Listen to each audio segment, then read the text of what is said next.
Hello, Megan. I'm finally back from the white sand beaches and crystal clear waters of Grenada, a tiny jewel in the middle of the Caribbean Ocean. How was it?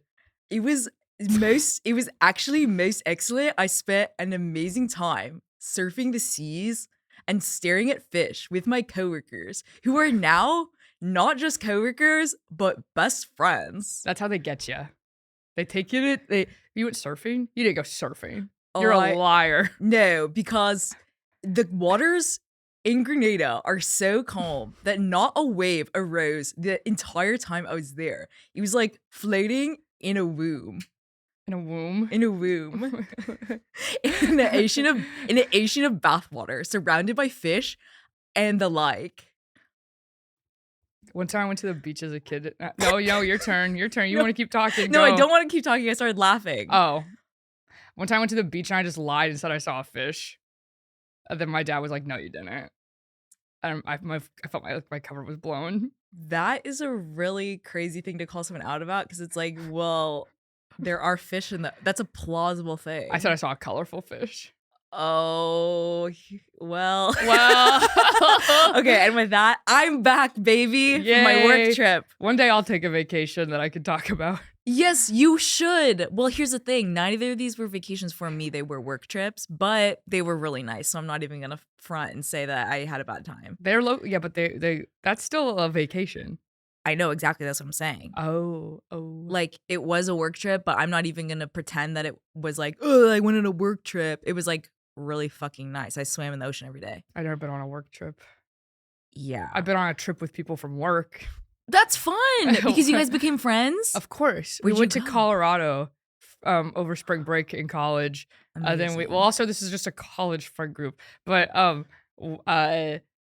Nicole took an edible that was 10 milligrams, which I found out the power of the other day. And she was like, I think we were born here. And then she also, like... That's so funny to... Sorry. Like, I know 10 milligrams of weed is strong. I know that. That is a really funny, crazy thing to say from 10 milligrams of THC. Well, we were on a hike. Okay. We were on a hike, and we also... I think it was not that long of a hike. It took us like 3 hours, I think. Or it was 30 minutes. We were all so freaking out. It was really crazy. When the edible distorts your sense of time and place. Yeah, and then when sometimes there's a leaf that's fuzzy? Yeah. What is it called? Like rabbit's ears? Like that sounds right. Yeah, but Nicole was like, holy fuck, there is a soft ass leaf. And she was like, is this even real? Like, is any of this even real? Are you sure she didn't take shrooms? She might have done that too. There was a couple of things going on, I think. But I think it was just an edible. Well, that's she seems like a whimsical spirit. So maybe she just like had, okay, I'm putting myself in her shoes. I would touch a soft ass leaf and be like, guys, you have to touch this. It's amazing. Yeah. You would do that sober. I would do that sober. Yeah. So actually, forget everything I just said. Team Nicole. Team Nicole, always and forever. Wow. Wait, I had a question. Yes. How long into a survival situation would it take for you to eat your lipstick? Oh my God. It's almost like, thank God I finally have an excuse to eat my lipstick. I know. Right? It smells amazing. I was putting lipstick on this morning and I was like, oh my God. I was like, I wouldn't bite this. Also, the textural experience. Oh, it would feel good as fuck to sink your teeth in there. Yeah. Take one little nibble. Oh. And then ration it. Ration my lipstick. Keep talking to people like, God, I guess I have to eat my lipstick. And they're like, Andrea, there's so many coconuts. And you're like, well, we have to eat my lipstick. Literally hour one. Hour one of being stranded. I'm going to take a bite of my lipstick. Getting to see your teeth marks in the lipstick. Oh, chills, right? What if it actually is gross? And I think that's a really real possibility, but it's like better to know. You miss 100% of the shots you don't take, Exactly. I almost wore the exact shirt you're wearing. I got really scared that you were going to wear the same shirt, so I brought a jacket that could conceal it. But since you didn't wear the shirt, I took the jacket off. That's good. We have to get different clothes. I know. Well, okay, so here's the thing. Our summer wardrobes, very different. Very different. This in between, our light light warms. Yeah. When we're wearing just a thin tee and a jean, we have a lot of overlap, and our shoes aren't helping the case. We're wearing basically the same shoes. We're not helping the case. But how beautiful is that?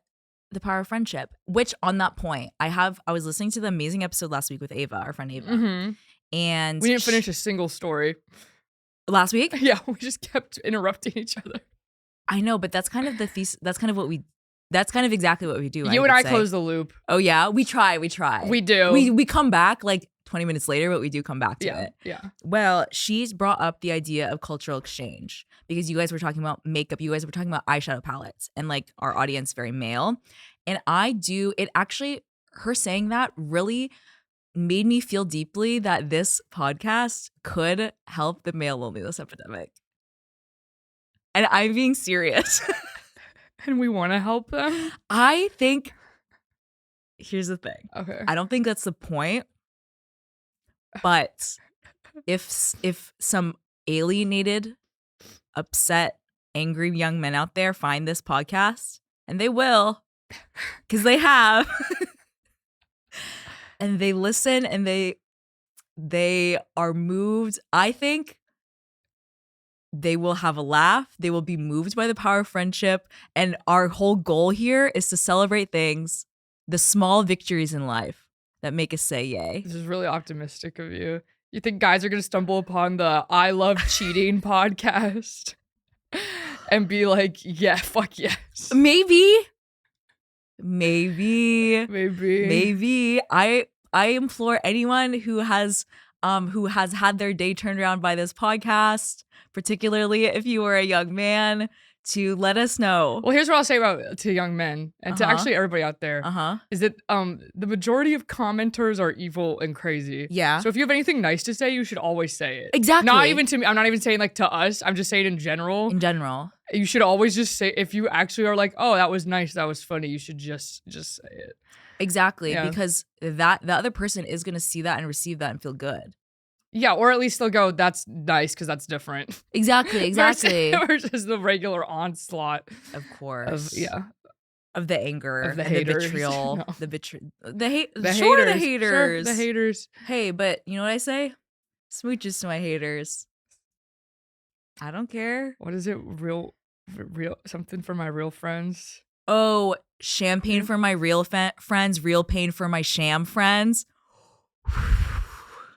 Is that a Drake lyric? No, it's a Fall Out Boy song. That's the entire song title. Yes, dude. Champagne for my real friends, real pain for my sham friends. What's a sham friend? Dude, a fake ass friend who's preying on your downfall. You don't want a man. So to fill in the gaps for where I got to this. Okay. Sham friend, phony, catcher in the rye. You know when a man reads a book that you read in high school and they are like not even getting it? Oh, well, of course. Well, any piece of media, I would say. It's just like books, movies, TV shows. Yeah, absolutely. Yeah, or like the way that, and I'm not even just saying, or I think fans of David Lynch will understand that a lot of people don't even understand anything that they're watching. No, completely. Because, well, one time I posted my Twin Peaks The Return review on Twitter, and people were like, this just cracked this whole thing wide open for me. And I was like, that's really nice. Or like, I'm happy. Or because, have you seen The Return? No, I still haven't seen The Return. Well, the idea of The Return is that there's like, so my thesis of The Return is that whatever pain or positivity you inflict on people's lives, whenever you leave their life, there's still a negative or positive version of you out there in the world for them. And it's just like dealing with like that. So there's a good Cooper and a bad Cooper and like kind of the real Cooper. And I said that, and people were like, "Holy fuck!" It's like, how did you? What were How were you engaging with this? It's just, it makes me so curious to be like, what were you taking out of this if it wasn't that? Were you like, the vibes are crazy? I think a lot of times with like pieces of art like David Lynch that maybe aren't like as so literal in your face. Yeah. People kind of just interpret it as like, there's no way to, the point is that there is no point. It's impenetrable. Yeah, exactly. And it's like, well, actually, I think if you just like sit with it for a second, you would maybe be able to pick up on some things going on. And that is amazing that you were able to like give that to people. I know, it feels good, but then also people are being like, Oh, never. Not. I'm not even trying to be mean, but it's like people are like, I never in a billion years would have thought of that. I was like, that's nice, but that's what were you thinking? Or like, it's kind of like I would love to know what you got out of it, because it's like people who liked it. Yeah. That's yeah, just yeah, so. yeah, yeah, But yeah. oh my god, wait. What art have you interacted with that's impenetrable? Can you think of anything? Impenetrable. I think there's a mental leap I have to make sometimes with, okay, I wish I could look at some pieces of art Yes. that are very abstract and feel simply moved by the brushstrokes and the colors. I can't. I in theory understand looking at a Rothko and being like, we see a wall of red and the power of that, and then the middle separating it is just like you're swallowed into the blackness of whatever. I intellectually understand that. Can I say that I truly can stand in front of a Rothko, look it straight in the damn eyes, and feel that in my bones? I don't know that I've had that experience, and maybe I need to go to a museum high or something. Yeah, maybe. But that shouldn't be it. That shouldn't be the yeah. What every piece of art should have is a time machine sort of instrument next to it to wipe 100%. to wipe everything from you, so you can be there when that first dropped. Yes, because here's the thing.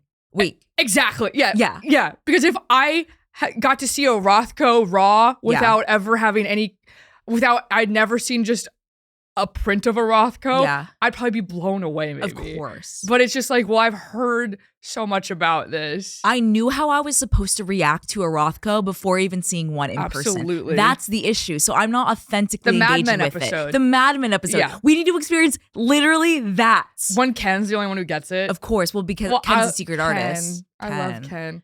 We think he's an asshole in the beginning like the rest of them, but he actually is not at all. Ken, I immediately loved episode 1. Really? And I think it's just because I found him very handsome. He is handsome in a kind of like a boyish, sweet, unthreatening way. How does he lose his eye? I haven't finished the show. I'm pretty sure he's like with some crazy clients that want to go like skeet shooting or whatever, or like kill birds or hunting or something, and he loses it isn't an accident. Dick Cheney. Yeah, no, legit. Wait. Crazy Dick Cheney killed that guy. Or shot that guy. Shot that guy. I know, for not real. Killed that guy. Yeah, not killed. I woke up this morning thinking Rudy Giuliani's gonna die this weekend. Holy F. I shot open. I was like, it's gonna happen. Why do you think that is? Because it's the changing of the seasons, sort of? I just really feel like there's something cosmically about this weekend where that's gonna happen. He's probably gonna try to go to the stationery event in Dumbo. And he's hitting that damn flea market after. Yeah. He wants to get some stamps and some vintage teacups. We have to go get stamps that say yay. Oh my God, that's incredible. I would love that. Yeah. Put that on everything. Yay, Megan. You sign it under the yay. That is really impactful to me. Instead of sincerely, you put yay.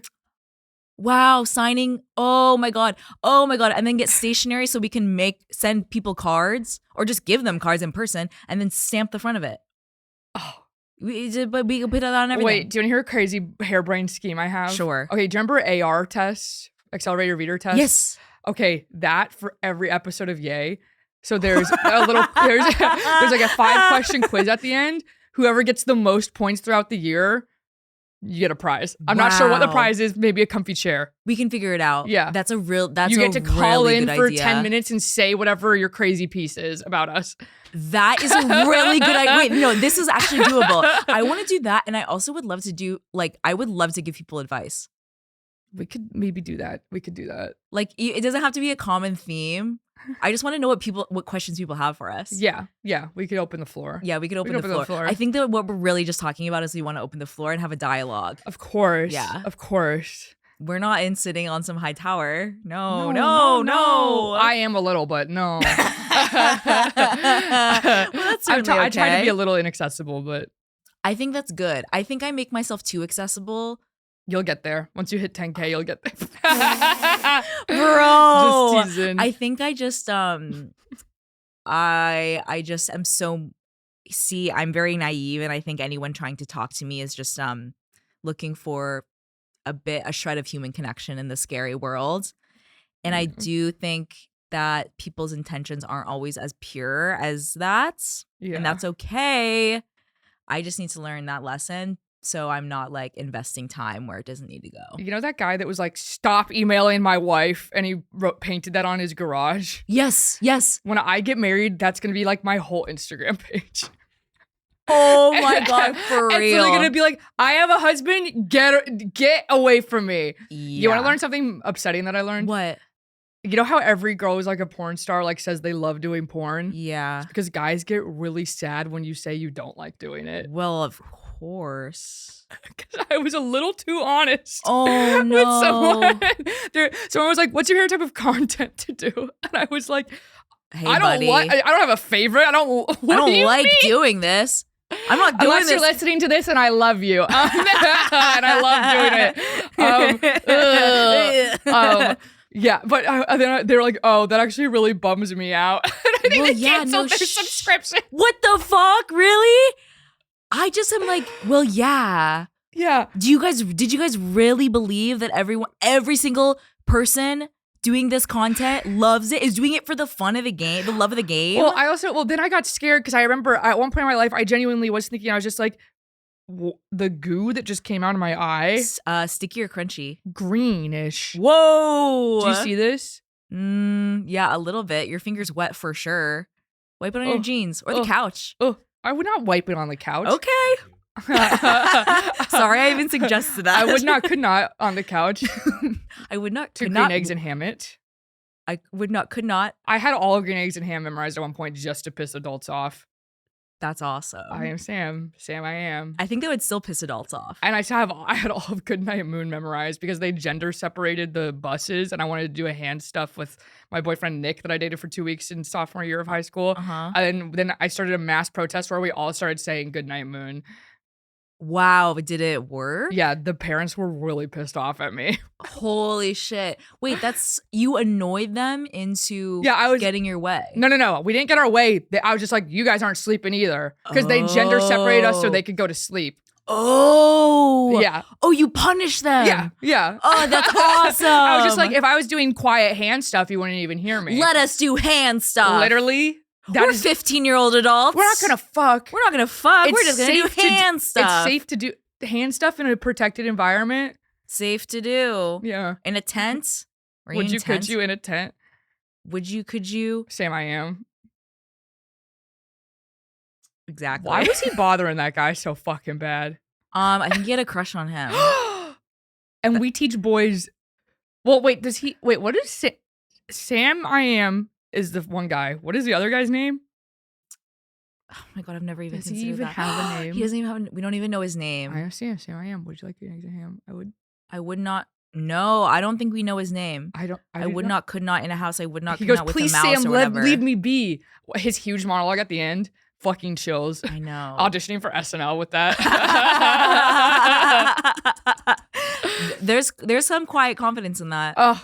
Could you imagine doing comedy in the 70s? And it's the easiest fucking bullshit in the world. I know. Hey, this is my impression of a pigeon. Hey, I'm a pigeon. Like literally that would get you on SNL. Cats at the cellar on SNL. No, literally that would get you on SNL. I thought just like, it's like Chevy Chase, shut up. No, I know. Not that funny.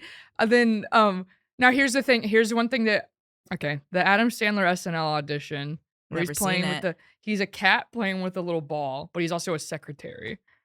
I thought that's what Will Ferrell did. That's what I meant. So that's what I meant. Oh, okay. Well, I was like, Adam Sandler, the world Will really Ferrell, did the same thing. Pretty close. Right? When was Will Ferrell on SNL? How long was he on it? God, my mental timeline of SNL is just I don't know because I wasn't really there watching stuff. I'm kind of watching stuff on YouTube. Were they in a flop era between 94 and 2000? Pre-Tina? No, because I don't know. Think so. I do think there's a distinct pre-Tina, post-Tina.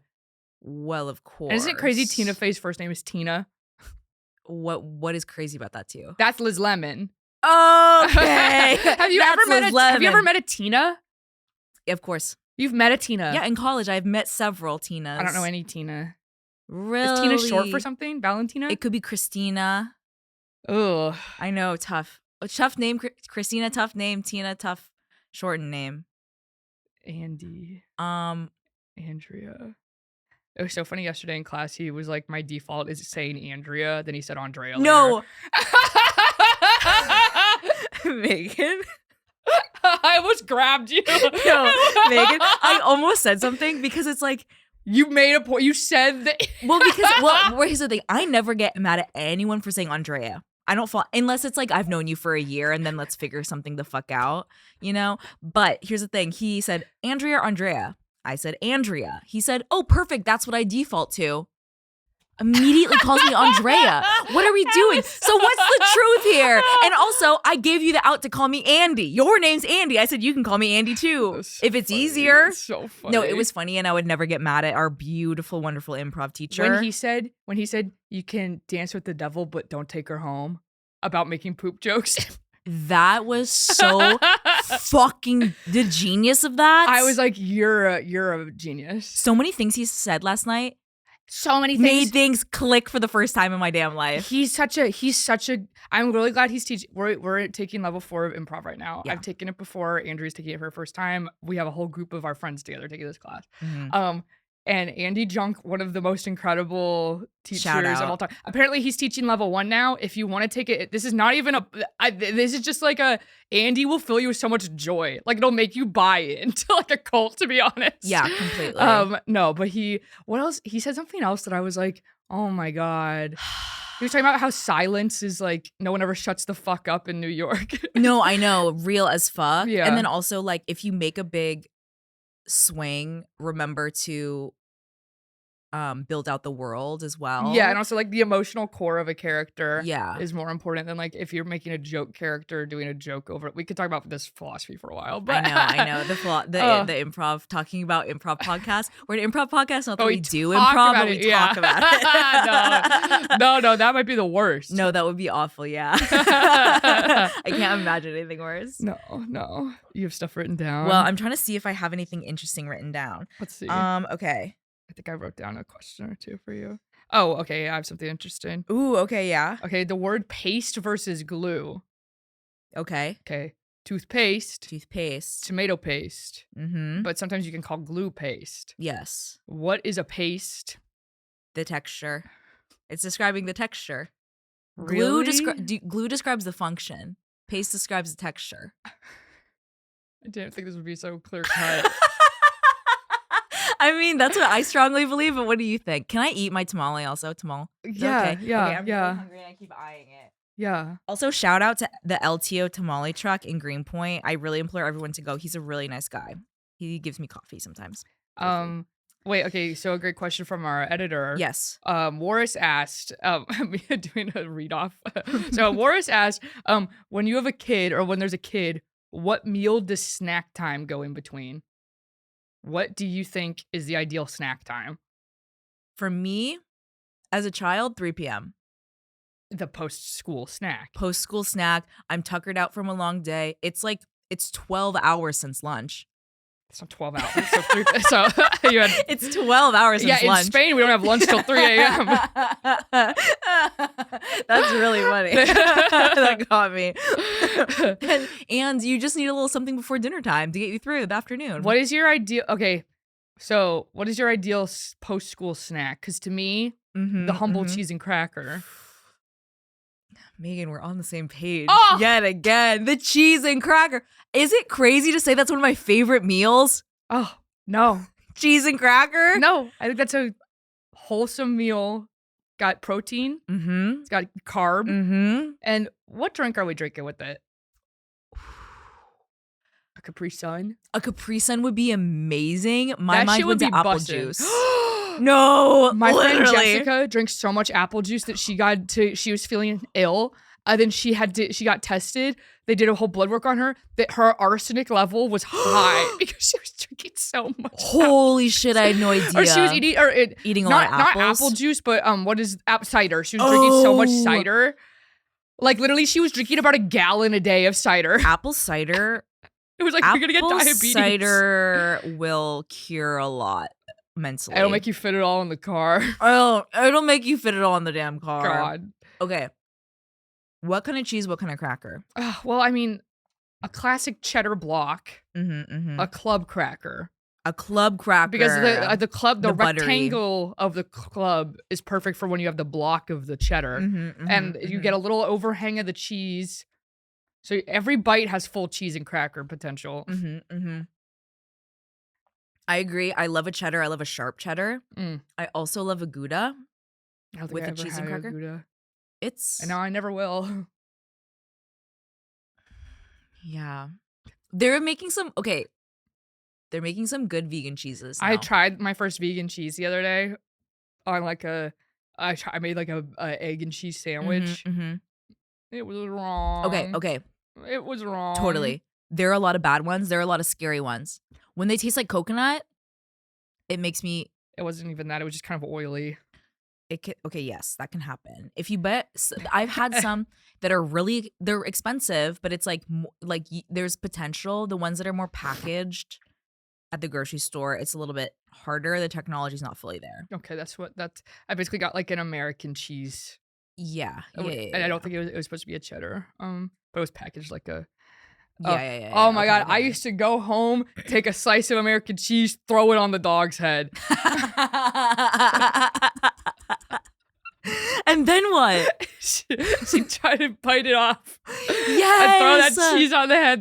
They freak out. Dude, I want someone to do that to me. You would freak out. I would freak out. You wouldn't even know which way is up or down. I know. You see that video that the hamster grabs her babies and jumps on the wheel because she wants the hamster baby to experience the wheel? What? And then the baby just keeps flying out of the hamster wheel.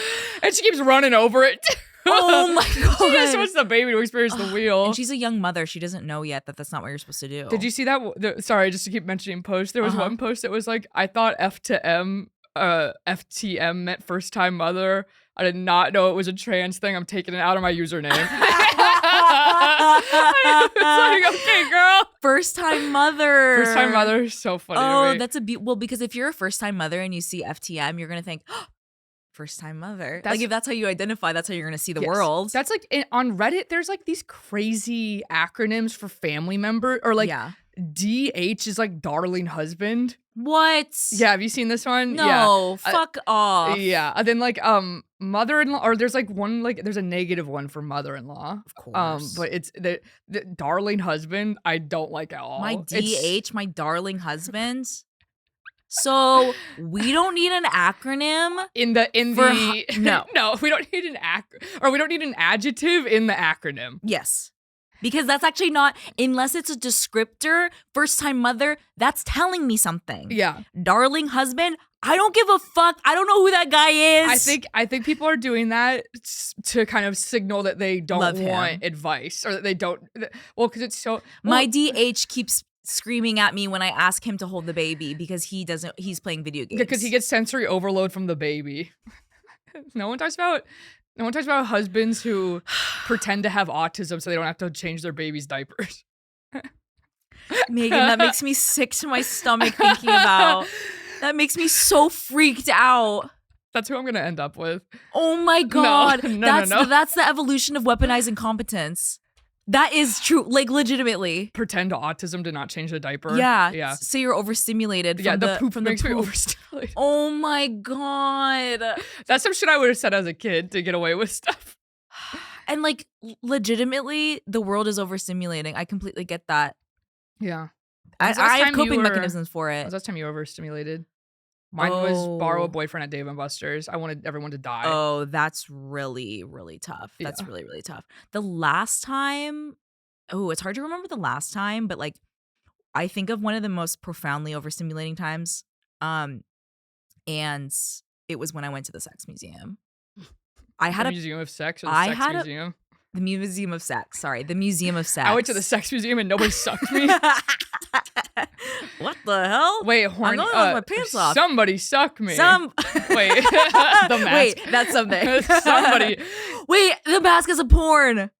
Oh my God, yeah, the condom. The condom. The mask is called the condom. Well, he does become horny when he wears the mask. Of course. Well, and everyone wants his body. When I watched half of The Mask with a Man, and then we didn't finish it, and then I was like, Andrea, I just watched half of the most amazing movie. We have to watch all of it. Do you remember we this? did. Yes, of course. Yeah. We did right then and there. And I was like, I cannot believe I've never seen The Mask. I couldn't believe I hadn't seen The Mask. 5-star movie. I gave that 5 stars and a like on Letterboxd. When I have a child, the only media they're gonna get, I'm gonna lock them in a room, and then they're only gonna watch The Mask for 5 years. They're gonna come out, and then I'm gonna hit them. Whoa. But I think they're gonna respond to that in an interesting way. They'll laugh like Daffy. They go, ha ha ha. Wait, that was not Daffy. That was like Woody Woodpecker. Yeah, Woody the Woodpecker. Whose star has fallen off drastically. I know. I see him and it makes me think of like, to me, he's like someone that you think was really gonna pop off, and then all they amounted to was doing like Fashion Nova sponsorship. And he's stuff. in too much racist imagery. Whoa. People have like Woody the Woodpecker with the Confederate flag. Whoa. Why? Or is that just from Raising Arizona? I've never seen these images. There's so some I have no movie idea. where someone has a Woody the Woodpecker tattoo and a Confederate flag tattoo. Oh my God, what am I talking about? It might be Raising Arizona. I don't know. Oh, wait, that's so crazy. I've never seen those two link up like that. Yeah. If Calvin pissing on something from Calvin and Hobbes. Well, that's.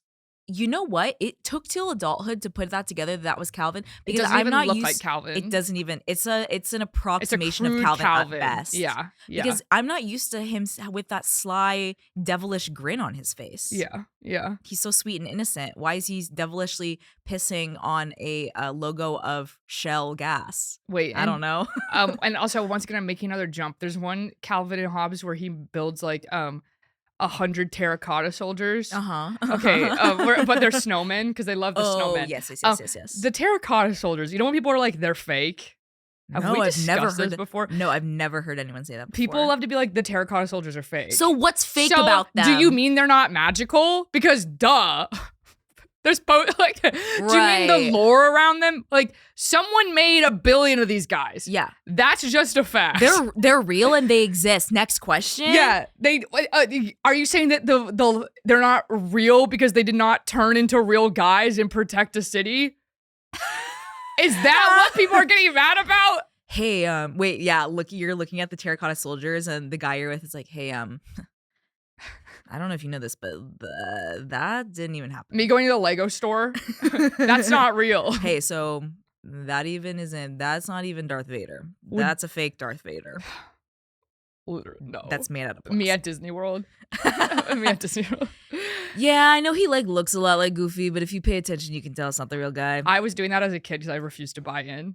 Oh, of course. Well, it's hard. It's hard because it's like, well, I'm too smart for this. I know that when you go to Disney World when you're 8, sorry, or when you go to any theme park, I don't care about Disney World this much. When you go to any theme park and there's a walk around character, you're like, I know that that's not real because I'm not stupid. Yeah, because like, once again, we're watching it as a cartoon, and I understand that like cartoon is different from real life. Yeah, if I didn't understand that, there'd be some problems. But okay, you know who I actually was really excited to see because of this reason? Mary Poppins. I met Mary Poppins. Oh, that's an exciting one. She was beautiful, and she was wearing the no, figure it out. Supercalifragilisticexpialidocious dress. Yeah. Is that right? Yeah. The big white dress, big fabulous hat, and a parasol. That was the version of her I met her at.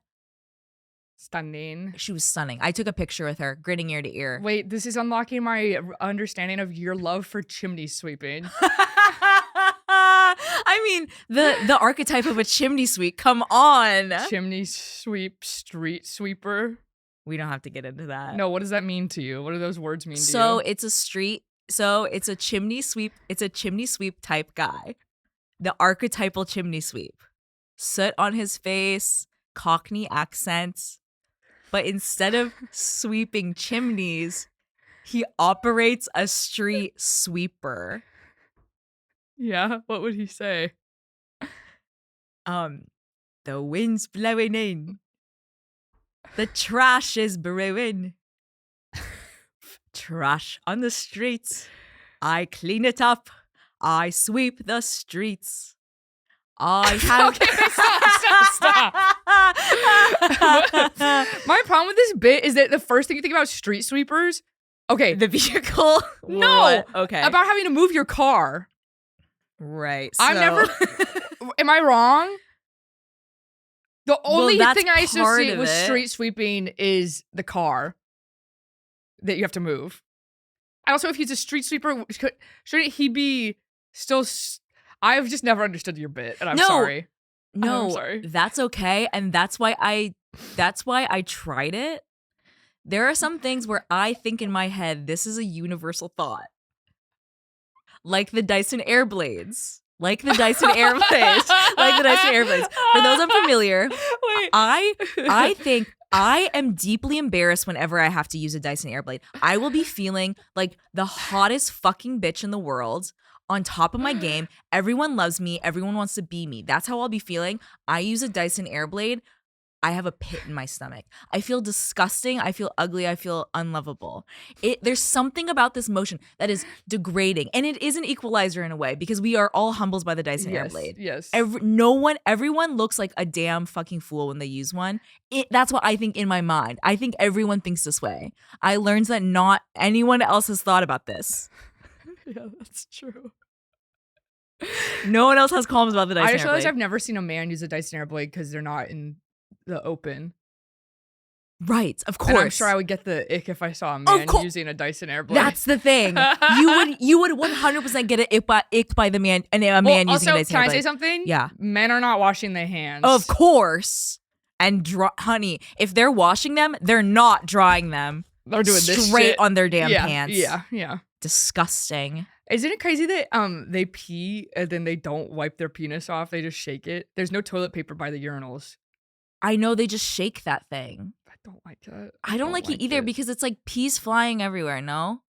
And then it's like, so it's what if you have still on you? It's still on you. What if you have dribbles? And they're like, oh, when a guy's like, I don't need to wash my hands. I just touched my penis. Hello? Yeah. I'm not touching my vagina than touching you. Yeah, exactly. Yeah. I don't want your fucking dick, ball, and taint hands all over my face. Yeah. That you're caressing for some reason. Oh, hello, pervert. I'm married. Exactly. Get your hands off me. Exactly. Get your hands off me. Get off me. Get off me.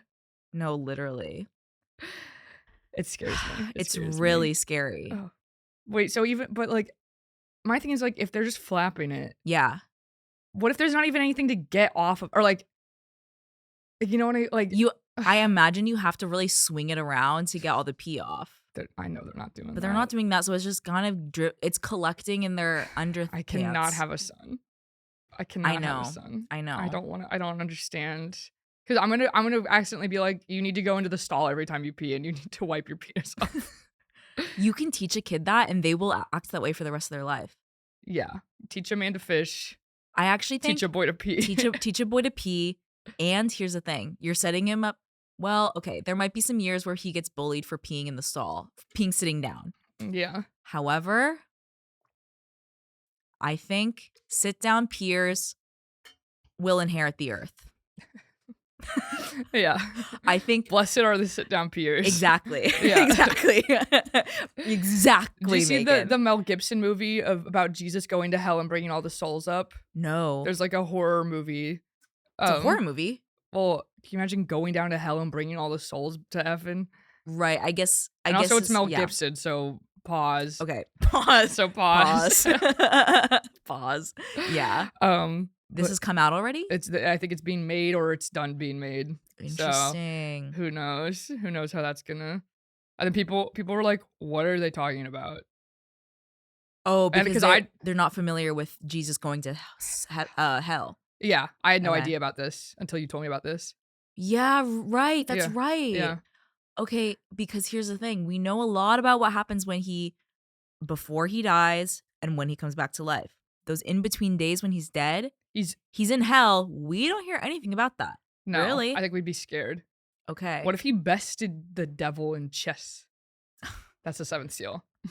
So I take it back. That's the seventh. That's I take it back. I mean, that would be kind of like epic as hell. Or they have maybe a dance battle, or maybe, oh my gosh, and not to make everything a love story, but like, what if they kind of fall in love? The devil and Jesus. Yeah, I feel like that might have happened in like Paradise Lost. Yeah. But with not the Jesus. Not with the Jesus.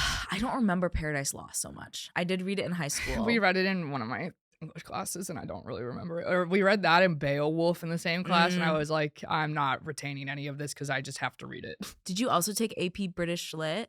No, this is just in my British literature class in college. Oh, got it. Okay. I took British Lit in high school, and we had to read that. We did not have that, and that would have totally.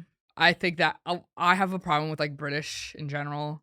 Well, we were reading Canterbury Tales. Oh, we had to yawn. I had to write my own story in Old English or whatever. What is it? Old English? Yeah, what is it called? Yeah. I had to write my own story. And it's like, why? So why are we doing this? Why am I learning a different language? To understand. And it's like, we don't like all the questions on the test are going to be about not that. Yes, questions are not going to be like, can you write a new thing? We didn't read anything. We were reading there's so much British literature, and I feel like we spent a lot of time on the Canterbury Tales, let me just say. Yeah. It was all Shakespeare and Canterbury Tales and Candide. You do Candide? We did do Candide, yeah. Yeah. Yawn. Yeah, I know. It was just kind of like a snooze fest of a class that teacher, Jesus Christ. I have a okay, so Pressburger and Powell, two of my new favorite directors, who they did The Red Shoes. Okay, yeah. There's a movie called I think The Life and Times of Colonel Blimp. Okay. Apparently it's one of the greatest movies ever made. I know. Sure. I can't watch it because it's too fucking British. Oh. Because he's a British colonel. And I am so sorry. British military. So first of all, my level of interest for military. Okay, so maybe let's say like a pile of leaves. Yeah. Interested is my level of interest. Military. I have to completely agree. Then below that is British military. Oh yeah, of course. Okay. Of course. And above those things is Japanese military. Yes. Okay. Yes. Okay. Yes. I'm completely locked in an agreement. Yeah. But I'm not watching Dunkirk. I'm not watching Dunkirk. Bro. Can I say I saw Dunkirk in IMAX too fucking loud. Turn that shit down. Yeah. I did not like Dunkirk. I don't like any war movie. Sorry. One time, I think one of the most pissed off experiences I've had. It was Christmas, and I'm there. Okay. My bitch ass fuck ass sister did not want to see La La Land, so we saw fucking Hacksaw Ridge. Are you serious? Are you serious? I'm a moral objector too to watching this bullshit. Yeah. Conscientious objector. Yeah. God. Dude, and La La Land, the perfect Christmas movie with your family. Yeah. Go fuck yourself. And it's like, what?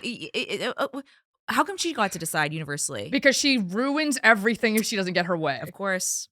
So we should start doing that. I do. I should start doing that. No, I don't. I try not to do it. Yeah, but totally, I am a totally. bitch. Well, no, Sometimes. I think you're opinionated, and like, if I have a strong opinion about something, I'll voice it. But a lot of times it's just like, well, you seem to really care. Not you, but just in general, someone seems to really care, and I don't have much of an opinion. It's just like, well, whatever. We can like go to this vegan restaurant. Sure. Yeah. I don't give a fuck. Yeah. I don't need pad thai that bad. I wanted it, but like, you're passionate about the vegan restaurant. I think you probably could have gotten pad thai that was vegan. Yeah, but it's gonna be ass. It's gonna be asshole. It's gonna be gross. Whoa. I know. Sorry. I need to remember what Andy said. Dance with the devil, but don't take her home. I shouldn't say asshole. No, you can say I've already asshole. said balls, dick, and paint. When I said that I don't want to be sexual in class, then everything I ever do is like guy who wants to fuck. I know. Well, it's fun to play a guy who wants to fuck. Well, and also I'm realizing that like some of my strongest bits are when I'm like I collect the condoms and I make smoothies out of them. So I'm actually probably gonna untake that off of me. But I don't want to start scenes like that. Yeah. It needs to develop. I get that. And well, I do think there's something funny about playing a guy who's very sexual that no one wants to fuck. I think that's really funny. Yeah, I don't want to be playing women. Well, I want to play women that are sexual freaks, but not like I want to fuck. So they're like I make a smoothie out of condoms. Like a pervert. Yeah. In a sense. Yeah. In a poi void. You saying you didn't want to play sexual in class made me get really flirtatious for some reason. Like I never go sexual, but in my mind I was just like, let me be kind of flirtatious. And also a sailor. hey sailor, when I have to play someone like powerful, Yeah. which I don't usually do, I think I go to like sit down. Yeah. Good girl. Whoa. Woof. I know, really gross. Wait, what's Really your gross. yay? Oh my god, my yay. Messing around in the pool. Oh my god, wait. Okay, like sexually or like playful? No. Play. We're play. Okay. We're throwing balls at each other. We're making big tsunamis. We're playing Marco Polo. We're throwing a ball into one end of the pool and like having to swim for it. Yeah. Messing around in the pool. I used to be the dedicated wave maker in the pool. So I would just sit on a thing and I was making waves. That's awesome. It was so that having a task like that and also loving it and also kind of targeting people by making their waves more intense.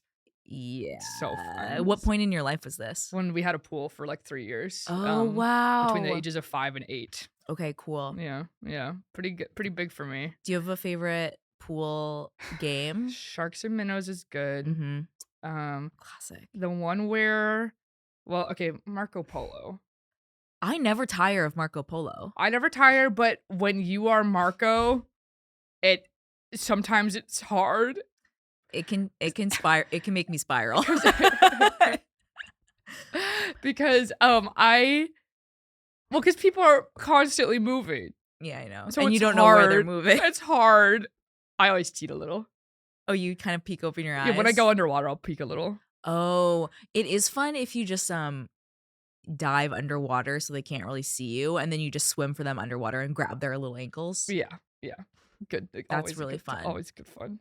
Wait, the other game, I think it's called, we would just call it Colors, where the guesser, everybody would be lined up on the side of the pool, then you are the guesser and you're turned around, and people have to try to silently swim across when you say the name of the category thing that they were thinking of. Ooh. So if the category was colors, I'd say purple, and then if my color was purple, you try to swim silently across, and then if I think that someone's swimming, I turn around and I try to tag them. Ooh, that's fun. I've never played that before. That one's a lot of fun. That might be one of my favorite pool games. Oh, I like that. Yeah. We just did so I had a lot of pool time this past week and ocean time. It was amazing. Jealous. I'm so jealous. I know. We'll get pool time this summer. Don't you worry. And I am an ocean girl through and through. Pool is different than ocean, and I like pool more. I respect that opinion. I do like ocean more. You can't play as many games in the ocean. The games become a lot different in the ocean. They become about survival. Yeah, or like we were playing an amazing game where we had a plastic water bottle. This was in the ocean, and then there were a lot of rocks in the water, and we went one by one dropping a rock into the water bottle, and then whoever put in the rock that made it sink had to get lost. It is a game. We named it. We named it Rock Bottom. It was genius. It was like Jenga. It's like Rock Bottom is not even a pun. It should have been called Rock Bottle. It's not supposed to be a pun. It's not supposed to be a pun. It's just an idiom. Rock bottom because it's just idiom. Because it's a phrase. Rock bottom. Yeah, that's a phrase. Yeah, so that's already a thing. Yes, exactly. But the game is played with a bottle. This is a fake game. Yeah, but you just invented it. So why wouldn't the name be Rock Bottle? Because Rock Bottom is more chic. It doesn't need to be a pun. It's a name of a game about putting rocks in a bottle. If you tell me Rock Bottom, that doesn't evoke you don't anything. Even fucking get it. If you told me that we were playing a game called Rock Bottle, I already know the rules. Yes, but that's not the point. The rules are the rules. This is a really fun game that we invented from a piece of trash and rocks. I was impressed by how much fun I had, given the lack of tools at our disposal, and I lost the game. So I had to drink a shot. But it was fun because I said everyone has to do it with me. And then everyone did take a shot with me. So there was no consequences for But it was fun. On my work trip, I was voted most likely to crack a joke in a tense moment. Ooh. I know, kind of like a backhanded thing, right? Yeah, it should just be crack a joke. Maybe I'm making up the tense moment part. Maybe. Anyway. That's my yays playing around in the pool. It should be called Rock Bottle. I'm not going to relitigate this with you. Okay, so why does it have to be a pun? So you're putting rocks in until it drops to the bottom of the ocean. You're dropping rocks into the bottom of a bottle until it drops to the bottom of the ocean. You're filling a bottle with rocks. Yes. I know that it is implied that it's gonna sink. So if you tell me we're playing a pool game called Rock Bottle, I know we're putting rocks in a bottle. So if you told me we're playing a pool game called Rock Bottom, I'd assume we're just going to the bottom of the pool and getting rocks. So, but as soon as you open the game, you say, what's in this box? Oh, a plastic bottle. Oh, so we put it in the bottle. So I don't know if a game title needs to describe the game mechanics. I don't think the game title needs to describe the game mechanics. Blood on the clock tower. Does that tell you the game mechanics? Yeah, someone got killed on the clock That's tower. not the mechanics of the game. Well, so you don't think, I wonder how the blood got on the clock tower when you hear blood on the clock tower? My yay is having a big purse. Oh! I completely agree. Wait, let's clink our big purses. Yeah. Dude, your fabulous big purse. I love this big purse. I've never had one in my life. This is my first big purse. And it's different from a tote bag. Because finally, this is a big purse that I can fish around in it, and it can carry all my stuff. Yeah. It's got all my stuff in it. Got this vintage Chloe purse. This little lock is fake. It's beautiful. It's amazing. It's like I got crap on it. It feels amazing to truly have your entire life in a bag. You're ready for everything. I have every script in here that I need. Dude, same. I have an entire makeup bag in here. Yes, wait. What's in Megan's bag? Yeah. Let's see. We have sort of a bespoke highlighter. My makeup bag that has my sunscreen scented perfume. Ooh. And my emergency Peptos. I need to hit those after. Really? I want to spray. Oh, I thought you might want to hit a Pepto. I want to spray. Let's see. Oh yeah, I have my pens. Yeah, of course. So a couple bags in the bag. Well, when you have a big purse, bag in a bag will change your life. Every script ever that I have to memorize. Let's see. My Adderall, 2 pairs of sunglasses. So we have these. Those are my favorite. And we have these. Holy F. So which one do we like? I mean, obviously the white Gucci ones are fabulous, but like these are Gucci too. That's like my favorite shape of sunglasses. So to explain the reason I have 2 pairs of Gucci sunglasses, if I spend more than $10, so if I don't spend $200 on a pair of sunglasses, they stop existing the second I take them off. If I spend enough money on sunglasses, I remember where they are forever. I've had these for 3 years and I haven't lost them. These I've had for a year. And I got these because they're a little less costumey than these. Yeah. These are when I purchased these, the woman at Saks, she said, no one's ever bought those before. Just the worst thing you could say as a salesperson. So you're Russian. You're Russian. Let's start there. Don't even talk to me. Let's start there. You're less than dirt. Whoa. Not for being Russian, for being an employee. That's worse. Just kidding. Jesus Christ. No. It's just yeah. It's no, that's an insane thing to say. You work at a luxury store. My eyes lit up when I saw these. Yeah. You're gonna snark Flatter me. and you're gonna call over your other Russian boss, which I don't know what's going on there. Is that your mom? I can only assume. I have to assume because I've never seen any Russian people just saying all of this and being like, because I love Ukraine, not just because I hate Russians. Yeah, well, yeah. Wait, I know you do. I sent you this on Twitter, the video of Mao Zedong meeting, oh my God, who was it? Someone's wife. Was it Stalin's wife? Uh-huh. And she's so tall and he's like, oh! Wow, he's I didn't watch she's so this. beautiful and tall. Wow. Yeah, he's gagged. He's gagged by how tall. Wow, that's incredible. I mean, you see an Stalin's Amazonian wife. woman. Oh God. Wait, I can bitch about this on here. On Borrow a Boyfriend. Wait, so here are a couple of PSAs. Because this is in the last 5 minutes of the episode. I'm sure retention has fallen off in a huge way. Okay. So if you are online and you see anything that is filmed above the quality of a fucking iPhone, it's staged. Okay? Yeah. That I want everyone to recognize that. Everyone who listens to this is smart enough to know that already because you're not stupid. Mm-hmm. No one's just standing around with quality level camera equipment for fucking free. and waiting hours and hours for an interaction to happen. Yeah. You're dumb if you think that's happening. Because also it's like, so how do you think every episode is good? Do you think that it just is chance that every random ass stranger nobody pulled off from the street happens to be really funny? No, they're all comedians. Yeah, and do you know who we would get if we just called out on the street that you could borrow some man for anything? Fucking freaks. Yeah. Because normal people that are nice and personable are not the people that are gonna walk up to someone with a camera crew and be like, I want to be part of this. No, you're gonna never. get fucking psychopaths. Yeah. And also, like, we can't background check random strangers. Yeah. Then also sometimes the people in charge put a Zionist on your show. And you find out because you Google him after, so you hate a guy the whole time. And then you find out afterwards when you Google him that he was in the October 7th off-Broadway play. And then he was Kyle Rittenhouse in an also off-Broadway play. Just like that. And you can't even find anything about the Kyle Rittenhouse play, so your imagination is running wild. Then you're like really deep on how much you hate this guy. You Google his parents. His mom's Instagram profile has a picture of it's her face and then the Israel flag.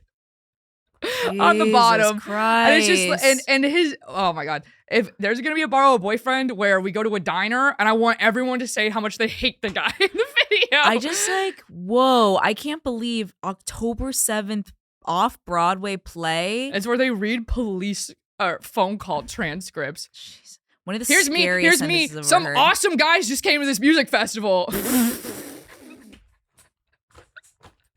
Jesus Christ. Well, okay, and it's like, why are you even posting about that you played Kyle Rittenhouse in a play that, for as far as I can tell, does not exist? I looked because it there's up. no I can't proof of find this it damn anywhere. play. I can't find this play anywhere. For all I know, you're making it up. Yeah. So you're making up that you played Kyle Rittenhouse in a play that doesn't exist.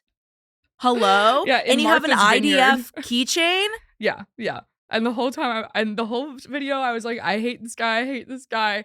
And he had a toothpick in his hair, and he kept putting the toothpick in his mouth from his hair in his mouth. And then the whole time, I was like, I hate you. You're disgusting. I hate you. And then he could tell he was bombing by then. Yeah. Because I think this guy is probably, well, also, I was talking to my ex-boyfriend, my emotional support ex-boyfriend, who was telling me that he had met this guy before. And that he was really disturbed by this guy's acting philosophy, which was that so I clocked that this kid was like an IDF child really early because I asked him where he was from. He said Paris. Then Paris, he moved to San Diego, and I said, "Oh, military brat." Mm-hmm. He completely didn't respond at all. He didn't respond at all. Mm-hmm. Then I hear him talking because he already saw that I was sniffing him out. He's talking to another girl, and he was like, "Yeah, my parents are in the military." And then I was just like, Right. So exactly what I said. That's exactly what I said, and you ignored me. Yeah. Then he stands up and he has a Israel keychain on. And it was like, it feels so fucking good to hate someone the second you meet them, than to be justified, to be morally correct. Dude, yes, because it's like, it feels really bad when I just don't like the vibes of someone, but I have no real reason. And I try to keep that to myself. I'm like, you're not going to like everyone, but like, they're not a good person. But when you really hate someone and then it's like, yeah, I'm fucking vindicated. And you're right. You're right. This is something I had to work on in therapy, because one of my like stuck points was that I am always right when I don't like someone. Oh, yeah. Which is just, it's a way to protect yourself from feeling like, maybe stupid for feeling wrong, or you are too scared to learn that someone isn't actually evil or whatever. But then sometimes you're on the damn money. I know. Sometimes you're on the money. Sometimes you have to go with your gut. What happens to me a lot is I have a gut reaction about someone, but then I feel really guilty about it. So then I give them a chance and I like tell people, I'm like, no, they're a good person. And then That's how girls get murdered. No, literally, Megan. Yes. That's how girls get murdered. I'm like, wait, he's just kind of like awkward and like abrasive, but he has a good heart. It's like, no, bitch, go with your gut. No, he's sometimes. crazy. No, he's crazy. Crazy. Yeah. And we have a Girl Mountain show tomorrow. Yes, the day after this comes out. Yeah. Thursday. Well, it was cooler when I said tomorrow. Sorry to timestamp this. This is kind of the argument episode, but I had fun. Yeah, well, we didn't really argue about anything. No, of course not. We have a Girl Mountain show on Thursday, 7 p.m. at Brooklyn Comedy Collective. Me and Andrea will be there. We'll be starring in multiple sketches. And it'll be a blast, and you can say hi to us. Yes, please say hi. Please come. Yeah. And that was yay! Bye, everybody. Bye. Bye.